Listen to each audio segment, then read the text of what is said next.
You ask Tiger to calculate. This deals with linear inequalities with one unknown. The final result is b greater than 5. Let's solve it step by step. Group all constants on the right side of the inequality. Subtract 10 from both sides.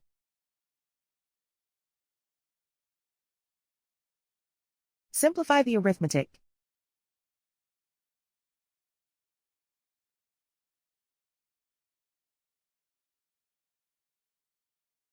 Isolate the b. Divide both sides by 10.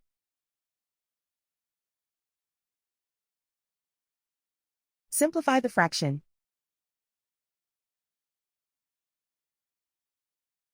Find the greatest common factor of the numerator and denominator.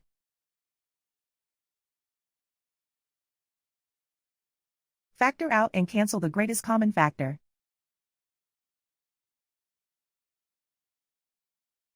Plot the solution on a coordinate grid. And so the final result is b greater than 5.